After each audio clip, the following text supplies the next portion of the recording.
the violins of autumn wound my heart with a monotonous languor. Мною принято решение о проведении специальной военной операции. Today at 1, we're live in Ukraine as Russia invades in a major military assault by land, sea and air. It's now more than a month since the US Speaker, Nancy Pelosi, visited Taiwan. China's ambassador to Australia also issued a blunt warning a few days ago that those who push for Taiwanese independence will be punished. We're waiting for a peaceful reunification, but we cannot rule out other options. You won't have to do it anymore. 4 more years, you know what? It'll be fixed, it'll be fine. You won't have to vote anymore. Welcome to Dictators v Democrats, Why We Fight, the show where we speak to those on the front lines of defending democracy around the world. New episodes drop every Friday, and if you enjoy this program, then I do have one favor to ask of you. If you can think of just one other person who you think may enjoy it as well, may find value in it, a friend, colleague, or family member, then share it with them and tell them why you like it. With your help, we can help get these vital stories out to more and more people. Also, don't forget to check out the rest of my work on the Dictators v Democrats YouTube and Substack channels. If you want to support my work, then paid subscribers to Substack and Patreon get access to Why We Fight 1 week early. With all of that said, let's find out why they fight.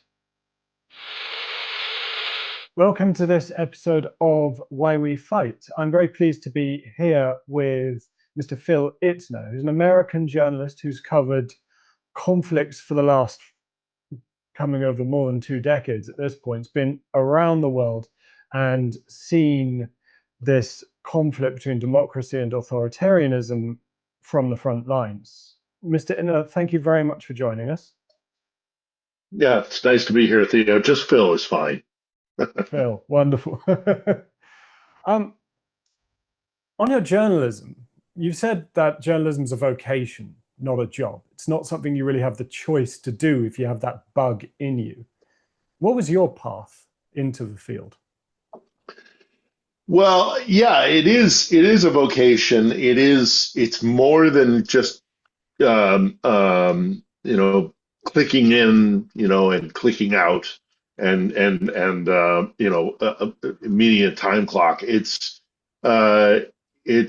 something that, you have to have a desire to do it, and it does shape your life because it's, doing it is your life. It's in your blood, sort of thing. So my path to it was simply digesting a lot of really good journalism at a young age, whether or not that was from the Second World War or the wars when I was a teenager. In the aftermath of the Vietnam War in America, we had the kind of Central American wars, and so war correspondency in particular kind of got into my system. I knew I didn't want to do domestic American reporting. I wanted to do something with a more global perspective, and so I did. When I got my degree in journalism from a university in California, San Francisco State. And then I immediately hopped on a plane. I moved to London. Actually, we covered. This was the time when we were covering the Balkans Wars, and got into the industry that way. Bounced around a couple of different postings. Ultimately, found myself in Moscow in the late Yeltsin era, the beginning of the Putin era, and then 9/11 happened, and of course, that was everything got drawn into that, and it overshadowed everything else. So Iraq, Afghanistan, the various wars in the Middle East and North Africa, covered all of those. Always tried to keep an eye on Russia because I knew the threat that Putin posed, because I saw his ascendancy and how he came to power in the Kremlin, by killing his own people, by lying to his own people, by shutting down civil society and destroying any possibility of Russian liberal democracy ever flourishing. Not that really ever had a chance, even in the Yeltsin era. But regardless, I kept a close eye on Russia. So I was in Georgia, for example, in 2008 for that war. I was on Maidan in 2014 when the first true rejection by Ukrainians of Moscow's control over this country happened. And people on Maidan in 14 said, they're not just going to let us go. They'll come for us someday. Please don't just come here for this. When the Russians come for us, please remember us.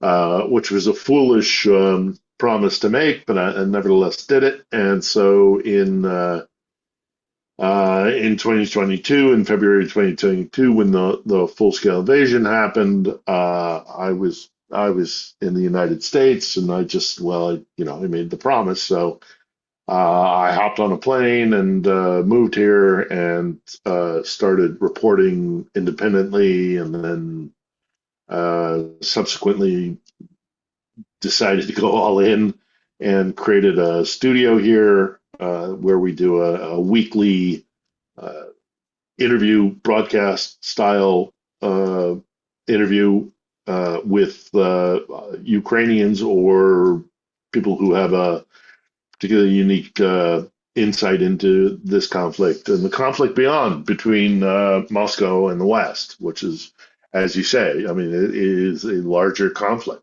that we're facing right now. It's not just, this is in some ways kind of like the Winter War in Finland or the Spanish Civil War. This is, I think, if we don't manage this better than we did then, it's going to end up into a hot war globally, and in the nuclear age, I don't think we really want that. So I strongly believe that Ukraine is kind of a line in the sand where, if you want to continue making analogies to the Second World War, which I don't think is 100% accurate. But it had the Allied powers, stood strong in the escalation. Yeah. Take your pick at what turning point of Hitler, we could have avoided the Second World War, and again that was pre-nuclear era. So I think Ukraine must be a place where the West puts its foot down and says no to Vladimir Putin, because he's a dangerous man, and Russia tried to assert its status as empire is really, really dangerous, and I think stop it before it gets worse. Anyhow, that's where I come from. And you've written, and we certainly touched upon it, that objectivity is an impossible pursuit. What then separates your work from activism, or even some may say propaganda, even well-intentioned propaganda? Well, objectivity is a very difficult thing.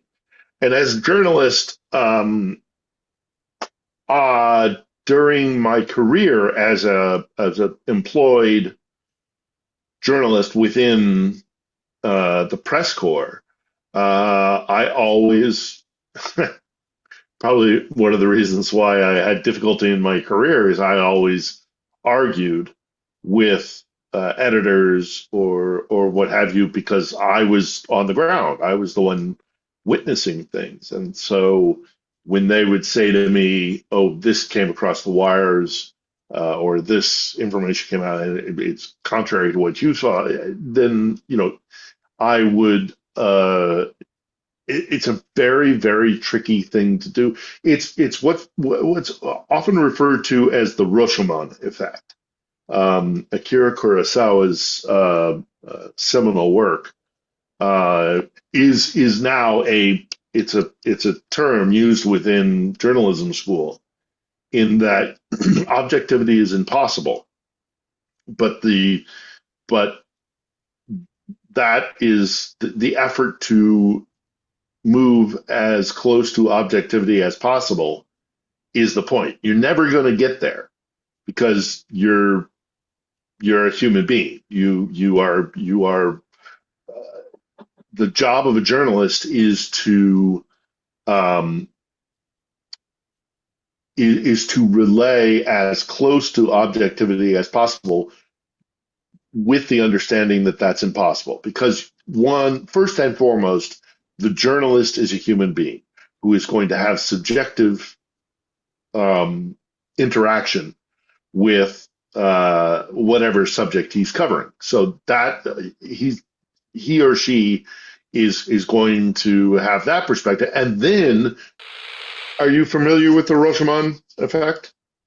No, I mean, my career and my path into journalism is somewhat unusual. I spent 7 years as a police officer in London before resigning, completing an NCTJ, which is the qualification you need to become a journalist. And it's interesting, the difference, because what I was taught, the main role of the journalist is to hold power to account. And if you're not annoying somebody, you're doing it wrong. Well, I'll finish what I was saying first about the Rashomon effect, and that is that basically you are asking a human being to put into a construct reality, his or her subjective reality, and that's impossible. Just I can't relate to you the smells, the temperature, the atmosphere, where I point my camera as to where I don't point my camera, the words that I used when I'm writing an article.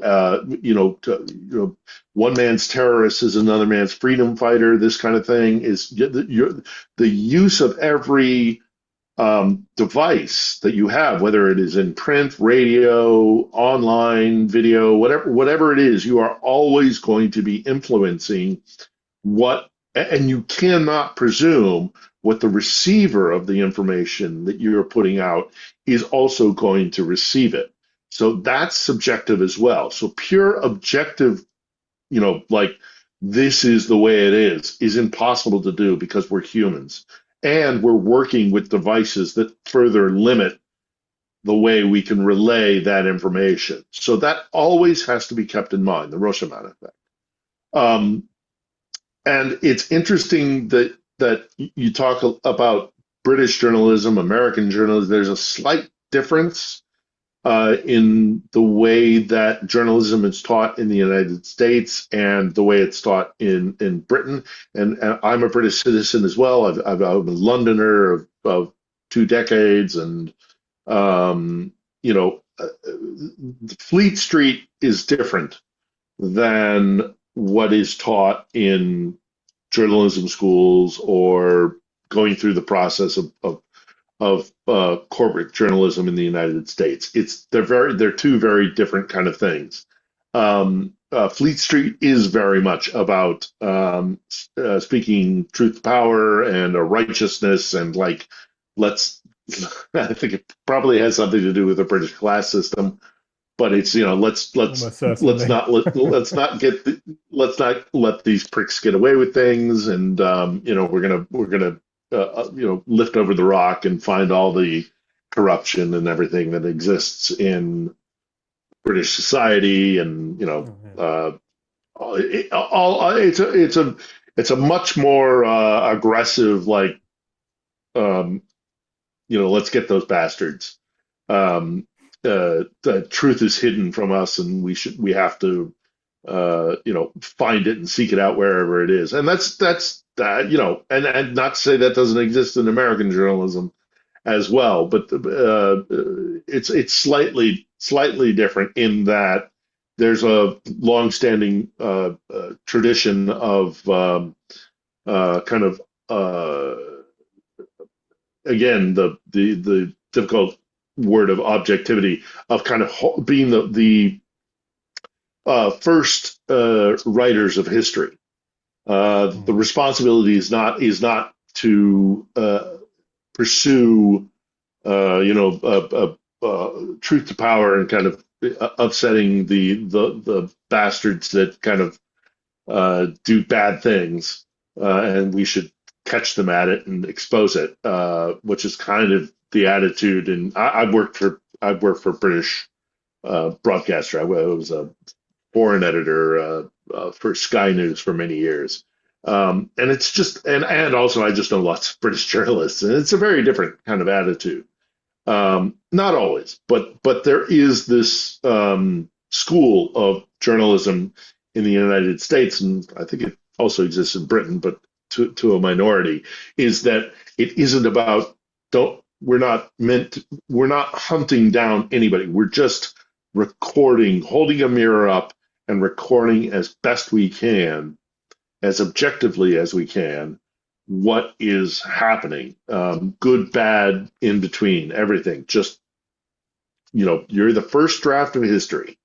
And that's the school of thought and the school of journalism that I have always adhered to. So I don't necessarily approach it with a mission, as it were, so much as I always wanted to be an eyewitness to history, and the responsibility that I have for the privilege of being that witness to history is that I try to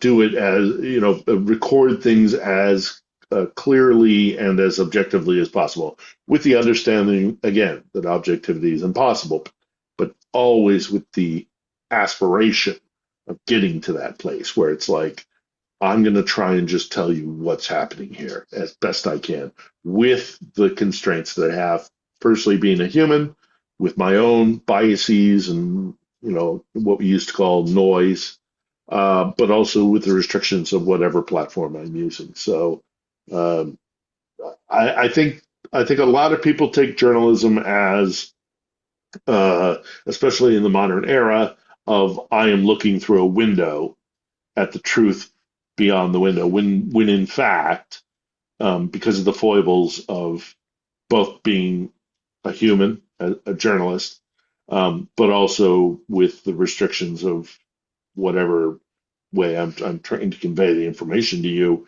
that the window frame, if you're at your house and you look out the window, it's a static shot. Whereas when you're trying to relay the reality of what's happening, and do it, create news, that window frame is a constant shifting. Yeah, it is shifting on the wall, so it makes it very difficult to do. But that's our job. Just to fulfill my own personal curiosity, whereabouts were you in London? I lived in a number of places. I lived near where is it? Sherlock Holmes's famous Baker Street. I lived near Baker Street. Okay, I lived out I lived more West London than that. I also did many years where I lived in like Bayswater, Notting Hill, that kind of Kensington. I lived in Kensington for a while. But the last time I was living in London, when COVID hit, I was in Bermondsey, out east. I was serving at the time. But to drag back to the point of this interview, you've worked for a lot of different outlets. You say you were foreign editor for Sky, but in Ukraine, since the full-scale invasion, you've chosen to go independent, and you've commented that in terms of Ukraine, you feel that mainstream media has dropped the ball to a certain extent. Mm. How is that? Well, it's a number of reasons. Firstly, and foremostly, I think it's expensive. There's not a lot of infrastructure in Ukraine. I mean, frankly, there's not a lot of infrastructure in Moscow. I mean, main corporate or mainstream or whatever you want to call, legacy media, they, because of the overhead and the fact that they're competing with guys with iPhones, the infrastructure has increasingly gotten smaller and smaller, and they're relying on either agency stuff or, like, literally, as I say, guys with camera phones. After October 7th in Israel, Palestine, and in the Gaza Strip, there's infrastructure there. For a lot of these networks, they already have offices in Tel Aviv or Jerusalem. They've got infrastructure, they've got staff, they've got offices and meeting rooms, and even places where people can stay, or arrangements with hotels, and because people have covered that part of the world for decades, certainly since creation. But I mean, that part of the world has always drawn attention, whereas people have kind of turned their eyes away from this place, not just because of the expense, but because the complexity of this place. The Anglo-Saxon world in particular, with some exception, particularly in Britain, because of the long-standing hostility between London and Moscow, they haven't paid attention to the complexities of it, because Ukraine is Russia in a lot of people's eyes. I mean, it goes back. They colonized, Moscow colonized Ukraine, some 500 years ago, and it's always kind of been seen as part of their empire. And so understanding the subtleties and the complexities of the difference between the two nations is something that in the Anglo-Saxon world in particular, but not exclusively, people don't pay attention to. It's lots of people have seen Ukraine as just a variation of a Muscovite, and it 100% is not that. And we have not done our job properly in the press corps, I believe. I contend that, and again, I'm speaking about the English-speaking press corps in particular, because that's what I know better than anything else. But I understand it also exists in, like, for example, the German press corps. Is a lack of explaining to our audiences, to those who consume our journalism, is the complexities and the differences between Ukraine and Russia, and how this isn't one country. That not only is the history different, although tied together because of this being the birthplace of Kiev and Rus, with the Vikings coming down the waterways, and the Byzantine Empire, and I mean, you can go back to the Greek influences in the Black Sea, and the histories it's an incredibly complex history here, and we have not done a proper job of explaining why it is that this is part of that that legacy of history is at a turning point now. I think God forbid that the West gets involved in a war with China, but short of that, this is probably one of the most historic wars I've ever covered, because no matter what happens here, the history and the centuries of history that has existed going back to, time immemorial. I mean, it is culture. Georgia is Colchis, which is the eastern shore of the Black Sea. Mm-hmm. Is written up in Greek mythology with Jason and the Argonauts and the Golden Fleece. This is the land of the Scythians. This is the Black Sea has a very, very complicated and deep history. Ukraine is essential to that. Crimea is essential to that. And the identity of what it is to be Russian is essential to that, because the Russians see themselves as an empire. And and to have Ukraine as their cornerstone of that empire is essential to their sense of identity, which is why you see on Russian television now, when they're talking about the war here, that this is an existential war for them. Well, how can it be existential if it's being fought on a foreign land, which is Ukraine? It's the concept that Ukraine is not foreign. It is integral to our identity as an empire. I relay it often, and I get arguments about this all the time, and they're not wrong. There are significant differences, but I always do equate it to Britain and Ireland. Colonization. I was going to circle to that. Yeah. The colonization of Ireland by the English, in particular,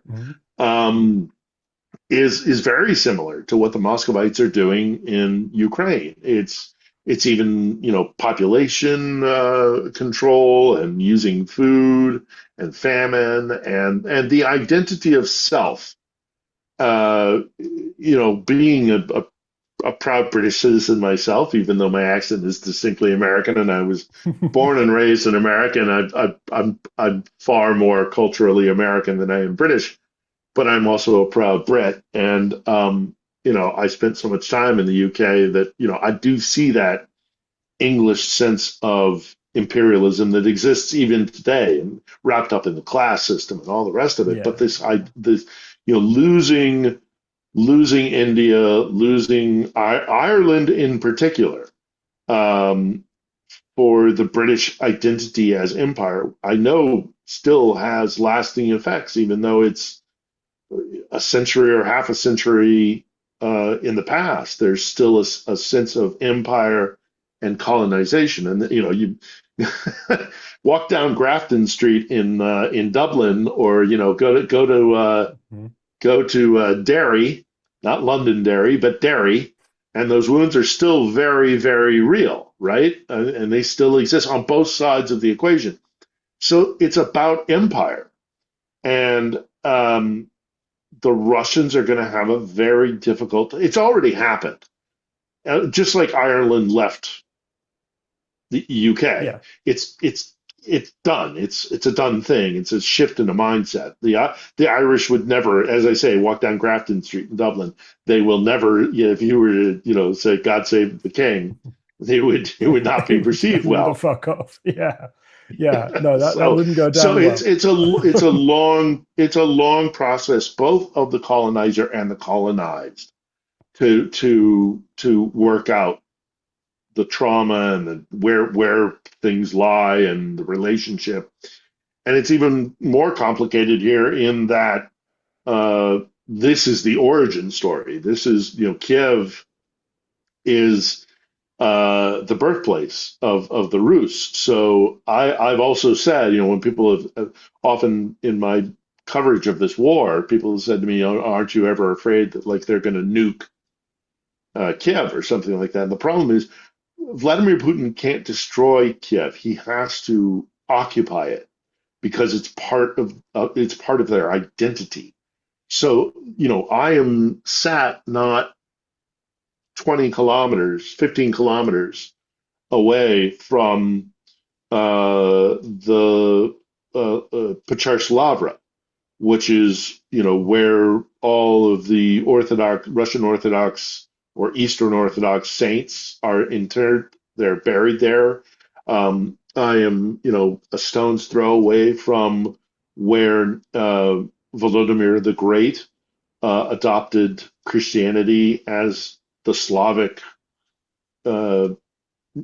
identity, religion, and that still is very much in the identity of Russia and the Muscovites. I mean, I don't call them Russians often because they've kind of taken the identity of Rus, and that in many ways is what this conflict is about: is what is it to be Rus? What is it to be Slavic?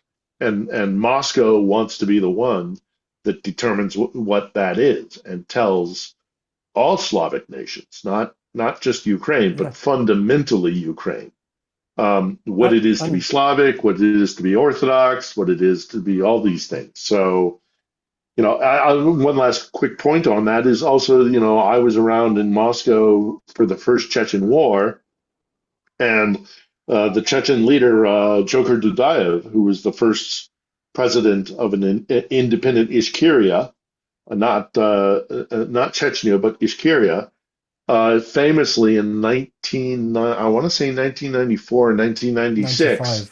95, the interview. Was it 95? Yeah, that ballpark. He did an interview where he said all of this is going to come down to Ukraine. Yep. All of it. It's all going to come down to Ukraine. And he's right. And this is where the divide splits. And so we have not properly explained that to our audiences in the English-speaking world. They don't understand that what Moscow is fighting, why the great motivation for this fight is existential to them, even though it's external. It's not their land. It is Ukraine, and it's not, and they are fighting over dominion of the Black Sea. These things that define them, and we had best do a better job at explaining that, or it's going to get worse because our electorate in wherever are just going to think this is some sort of regional war, or just some sort of like a Bosnia, or I can't think of just a localized war, whereas actually the ramifications of how this shakes out is going to have massive influence on what it is to be European, what it is to be. Do you support liberal democracy, or do you revert to just simple autocracy, which is what the Russians want? And that's being decided here. And I do get on a soapbox, so I apologize, Theo, but I'll end, and you can ask me a question, and I'll go on another rant. But there's so my show is called On the Edge. We set up a studio here. We talked about, and at the end of every episode, there is a quote that I include from Abraham Lincoln. And if there is a secular saint, Lincoln is foremost amongst them. He's in the top 10. And Lincoln's got a quote, and he's writing to a childhood friend who is a slave owner. And it's called the Speed Letter of 1855. And they debate, and he's debating a wide range of things as we're leading up to the American Civil War. And fundamentally amongst them is, the idea of slavery. And Lincoln has a quote in this letter. In 1855, he writes this. We created this country with the idea that all men are created equal. And now basically the Confederacy, he says, the know-nothings say all men are created equal except for, Negroes, in the language of the time, foreigners and Catholics, and if we ever let this country be run by those kind of people who say everybody's created equal except, there is no except. He says, so if those guys ever take control of the United States, I would rather immigrate to a place like Russia. So he's writing this in 1855. This is not a new thing. I would rather immigrate to Russia, where at least they don't pretend to believe in a thing called liberty. which is in some ways so very true, in the inflection point that we find ourselves in here right now in Ukraine. You know, the Russians will say to Western powers, and particularly the Americans with their American project, but also Britain with its sense and legacy of democracy and elected representation, it's all a lie. The Russians say it's all hypocrisy.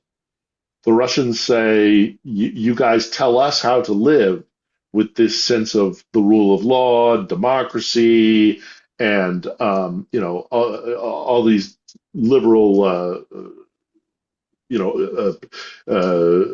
values. But you're no better than us. You're no better than us. At least we're honest with who we are, sort of thing. And the Lincoln quote is my response to that. And I deliberated over this for many, many years after I lived in Moscow, because I was like, is it true? Are we really just hypocrites? And I came to the conclusion that, well, we may not reach our ideals, but at least we try.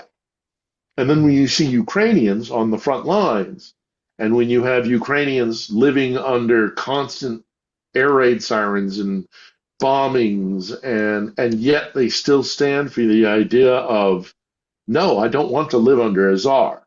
I don't want to be just dictated to by the power elite. I want to have say in my, and I want to be treated fairly, equally. The rich and the poor, this ethnicity, that ethnicity, this religion, that religion, doesn't matter. We should all be treated equally. And even though it's this, the thing I go back to with my journalism, with objectivity. You're never going to get there. But the point is to keep trying. So the Lincoln quote, to me, the speed quote, was like a ray of light. It's like, the alternative that you offer Russia, the alternative that you offer to the Ukrainians is no longer acceptable to the Ukrainians. It's done. It may not be perfect, and the Ukrainians are going to have to struggle with corruption. They're going to have to struggle with building a new society, and all the hard work that's going to go into building a modern Ukraine. They know that. But the alternative that Moscow offers, which is might makes right, all relationships are binary, someone wins, someone loses. You don't have any rights except for those that you obtain through, either dominion or fight against others to maintain your status and your rights, that they aren't granted to you, that they're not beyond the states to give. That I'm a human being. I'm not a chicken. I'm not a beast of burden. I'm not a cow. Which is the way things are in Russia. You are grist for the mill, and the citizen doesn't matter. The Rodina, the motherland, that's what matters. The king, the czar, the Kremlin, the church. These are the things that matter. You are just passing through. You are nothing. And to think otherwise is self-indulgent and is not hypocritical, and all the rest of it.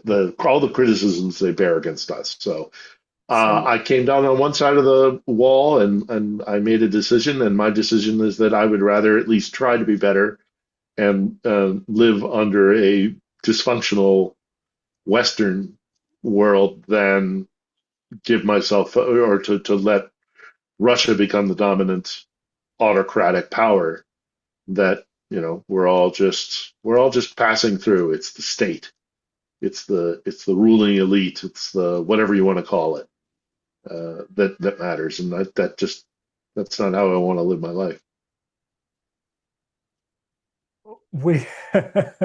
That was a wonderful segment, and what you've done quite artfully is answer a load of my future questions.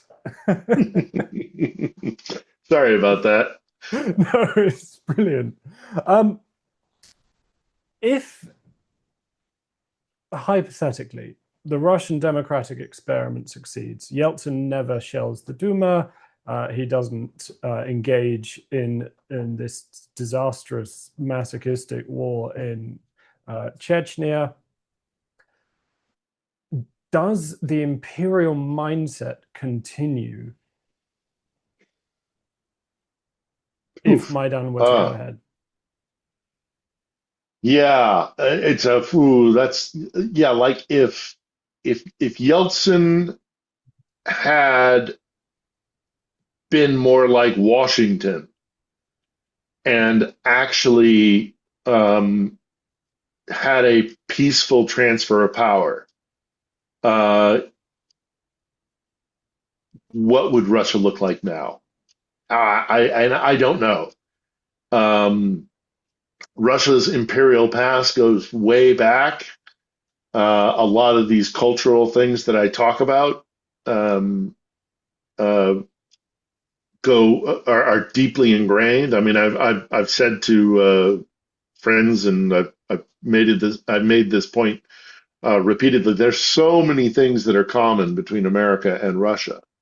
They're vast nations with access to both oceans and potentially the trading lines within. Although Russia has its obstacles to that, America has far better application of global power because of it's not too difficult to get from the Pacific to the Atlantic, whereas in Russia there's lots of limitations about warm water ports and getting things from Western Russia to Eastern Russia and the Pacific fleet there. It's far more complicated than the Americans. But additionally, we're multicultural. We both have this sense of a greatness, of a calling. There's so many things that are similar between Russia and America. But I have often said, and again, I've had debates about this, but one way to look at it is that America, as we know it now, and the America of today, colonized by imperial powers primarily, European imperial powers. But regardless, the America of today was built out of aspirations of going into nature and taming it, subduing nature. You can say what you want about it, but it's an inherently optimistic idea that I can go into, I can pave a road, I can make a dam, I can build cities, I can tame nature, I can do that. That's an inherently optimistic idea. Whereas Russia clawed its way out of nature. It was subjugated by the Mongol horde for centuries. No, apologies. Sorry, let me get a sip of water. It had to defend itself and fear the outsider, fear occupation, fear nature itself. And this is an inherently pessimistic view of man's relationship with nature. That nature is coming to kill you. That there's the wolf in the forest. There's the wild, roving bands of bandits. Not to mention just nature itself. There are parts of Siberia where for months of the year, you've got like flies that will swarm you and suck your blood. I mean, it's not even inhabitable. No, I had a friend of mine once. He did a lot of work with the reindeer people of Siberia, the Nenets. The Nenets? Yeah. The Nenets, who have more in common with kind of the First Nation people in Canada than they do with Muscovites. But regardless, there's a period, I think it's spring, when the insects come out of hibernation, and they have to put their reindeer in yurts and burn yurts like a high Yeah. covering and a building, and then burn something in the middle of it, and not so much that you suffocate your reindeer, which is your livestock, but that you keep these blood sucking flies, because they suck the blood of Sounds animals. It's awful. It's awful. And of course, also it makes it very difficult to build railroads and connect between, everything west of the Urals all the way to the Pacific Ocean. It's very inhospitable. So you can't draw a one-to-one comparison with America, but there is this fundamental divergence between these two national identities, where Americans do tend to be, or at least historically have been, optimistic and can-do spirit, and we can tame nature. And the Russian narrative is nature's coming to kill you every single day. So just, you always have to be fighting. And I think this is fundamental to the difference in our national identities. And it is coming to a point where, I mean, it's also not just that. There's lots of other difficult parts of Russian national identity and history, and you add in the Orthodox Church and all these things. Russia is even more significant than the fall of the Soviet Union. Russia is at a point in its history where it has to decide what it is in a 21st century on a 21st century global stage, and they're not really doing that very well with it. They've for a lot of different reasons, but not least of which is Vladimir Putin. But they're going to have to, when this war is over and Ukraine is a sovereign state, whatever it looks like, there is going to be a sovereign Ukraine. Some form of it. Who knows what it's going to, I sure as hell hope that it's going to include Odessa. I hope that it will, I hope it includes Crimea, but who knows what Ukraine will be, but there will be a Ukraine. And what that will force the Russians to have to do is to look in the mirror, much like the English and the Brits had to do after losing India or Ireland, or after Suez, whatever, as to who are we? If we're not an empire anymore, who are we? It's going to force some reflection, and the Russians aren't really good at that yet. I think Yes, it's definitely historically. the role of, I think it's the role of Ukraine's allies to foster an exile Russian diaspora that is anti-imperial, that is democratic, and that wants Russia in a form, either just Muscovy or whatever it may look like in the future, because there are growing independence movements within what we call the Russian Federation, especially further east, and obviously Ichkeria, which we've spoken about.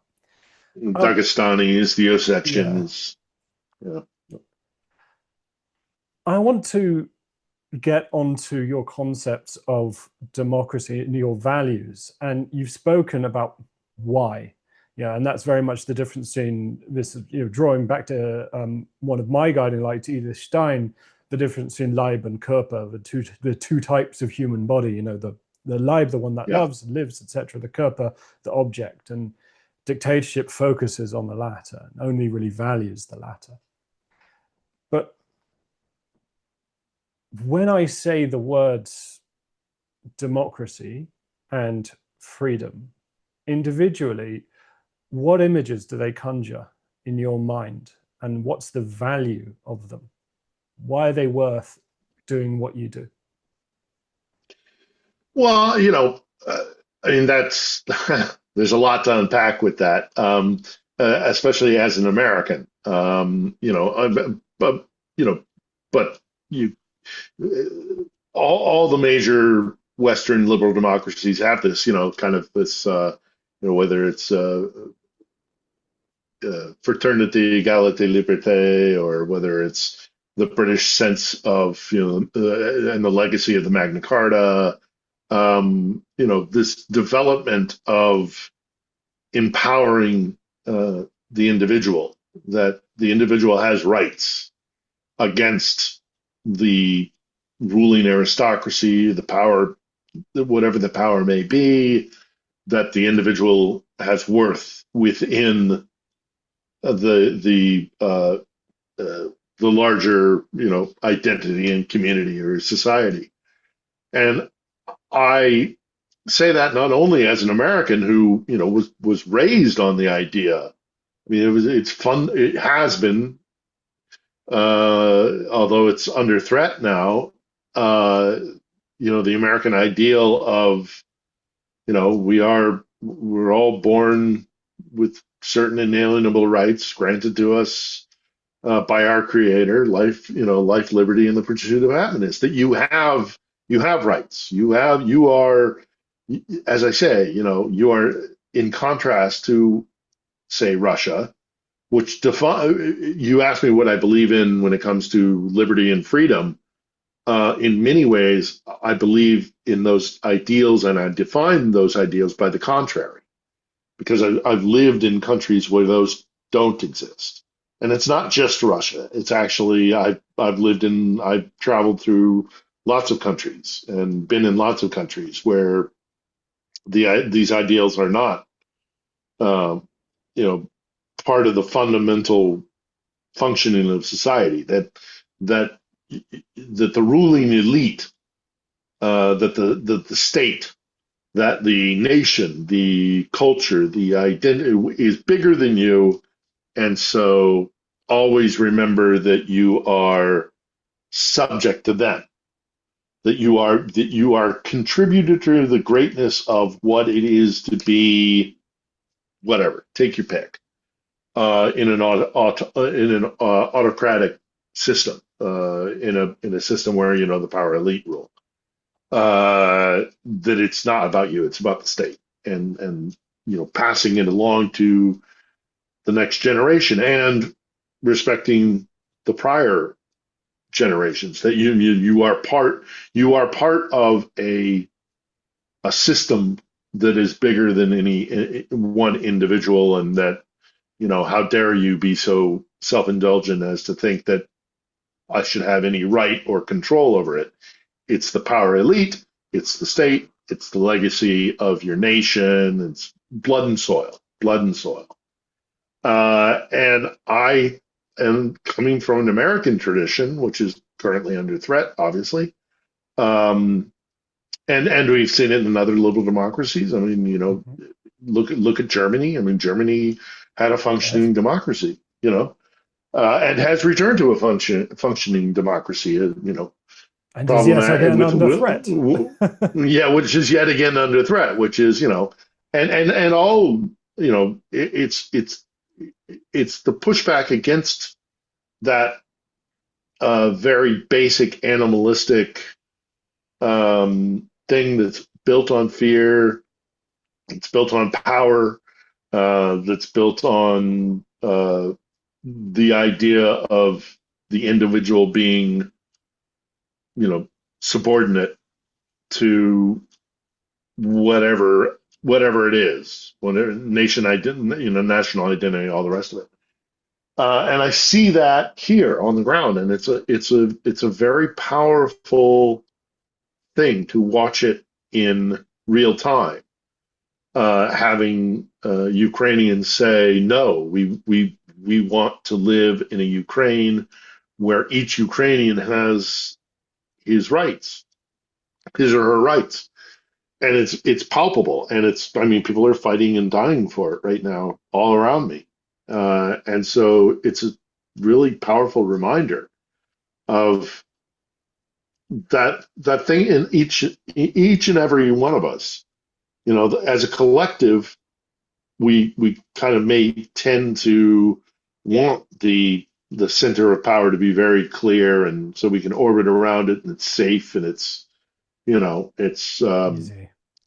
yeah, it's easier and it's predictable and it doesn't take effort or participation. But then we look at,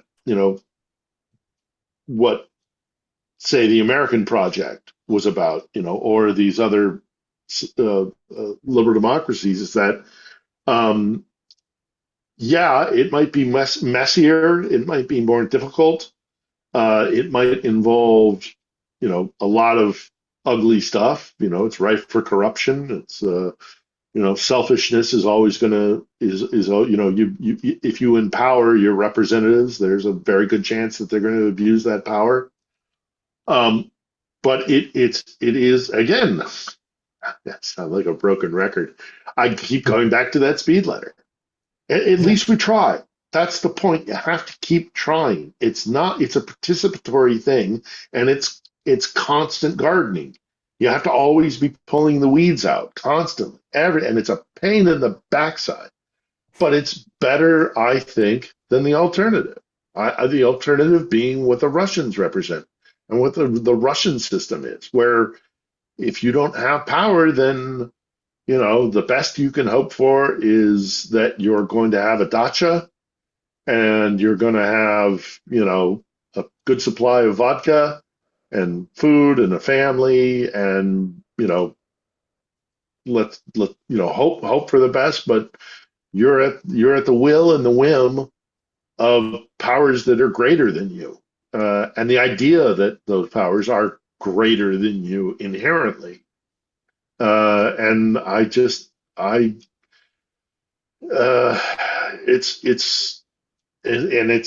sure it is because I was born into that system and was indoctrinated into that system that I believe it. But at the same time, again, give me the alternative. What's the alternative that you present to me?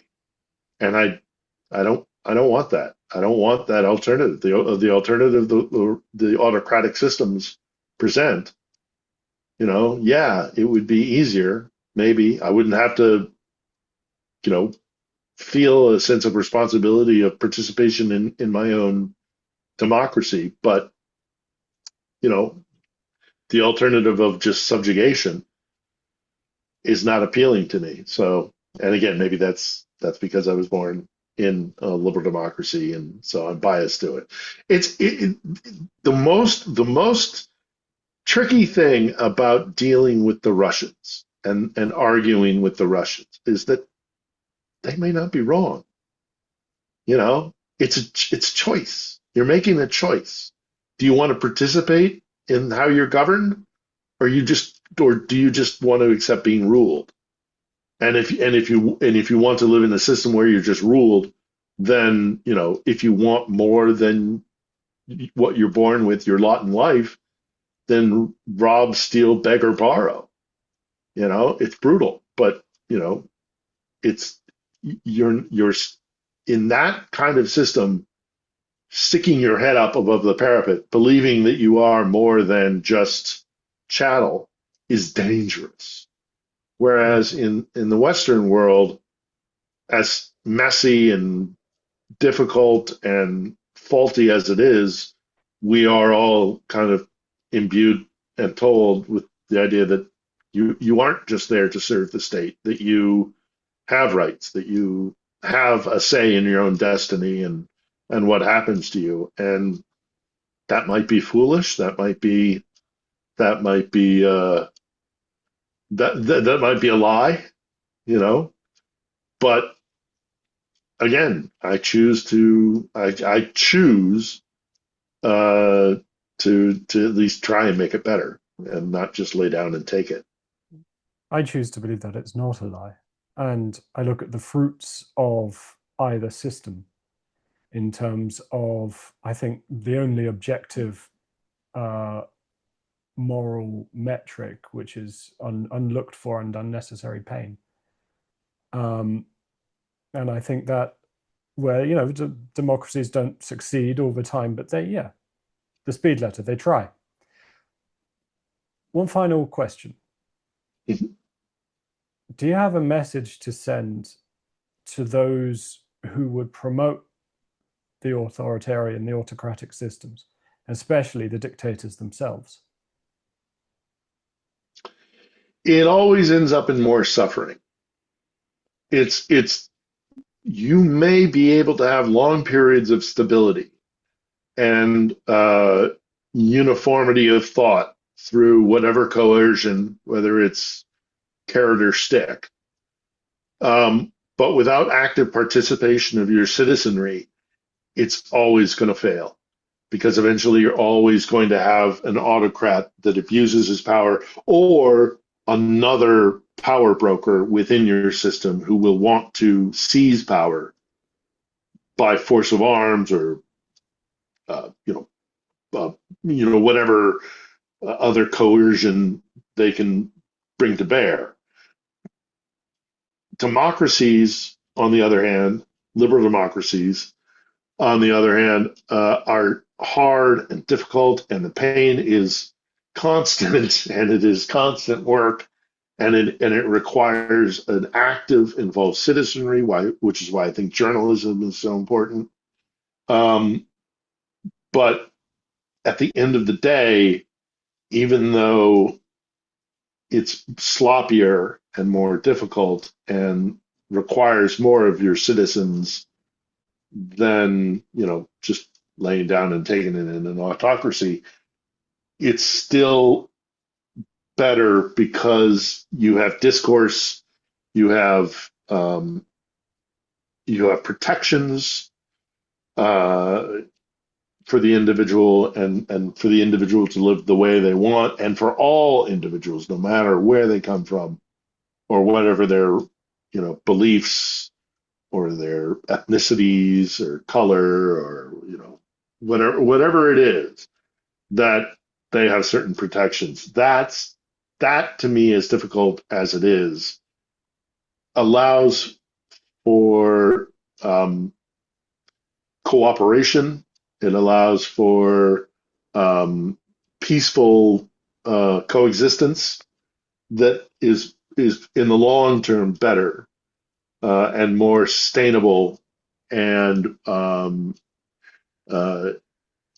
provides for your citizenry better than just an autocracy that says, do as we say, and or I say, in the form of the ultimate autocratic system with a dictator.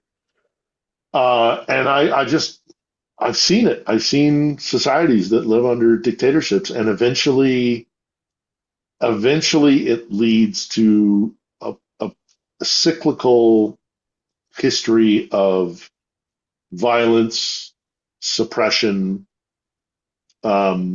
rebellion, or chaos, or overturning of the state, and then rinse and repeat.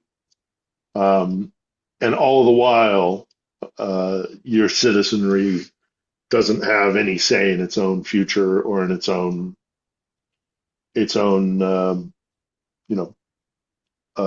either carrying the legacy of your ancestors or providing a future to your children.